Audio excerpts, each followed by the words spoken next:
बेळगाव वेंगुर्ला मार्गावरील अपघातात बस चालकासह अन्य एक प्रवासी ठार, 11 जण जखमी।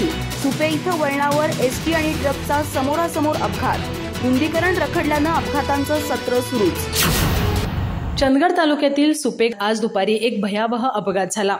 कोदाळीहून बेळगावच्या दिशेने जाणारी चंदगड आगाराची एसटी बस आणि कोकणात जाणाऱ्या ट्रकची समोरासमोर धडक होऊन एसटी चालकाचा जागीच मृत्यू झाला, तर एसटी मधील एका गंभीर जखमी तरुणाचा बेळगाव येथील रुग्णालयात उपचारादरम्यान मृत्यू झाला।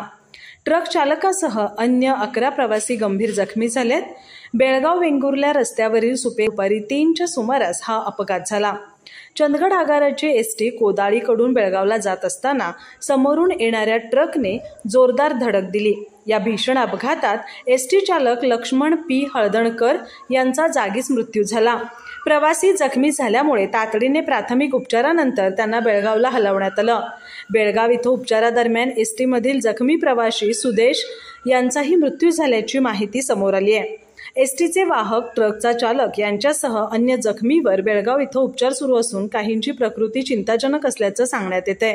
धडक इतकी जबरदस्त होती की दोन्ही वाहनांचे पुढचे भाग अक्षरशः चुरडले गेले। घटनास्थळी एकच गोंधळ उडाला होता। अपघातानंतर बेळगाव वेंगुर्ला मार्गावर वाहतूक ठप्प झाली होती। चंदगड पोलीस घटनास्थळी दाखल झाल्यानंतर वाहतूक सुरळीत करण्यात आले।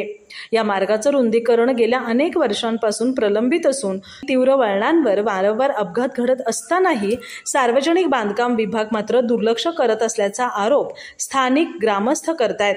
कधी बस, कधी दुचाकी, कधी मालवाहू अपघातांची मालिका सुरूच आहे। आता तरी प्रशासन जागं होणार का, असा संतप्त सवाल ग्रामस्थांनी उपस्थित केलाय। अधिक माहिती आणि ताज्या घडामोडींसाठी आजच आमचे चॅनल सबस्क्राइब करा।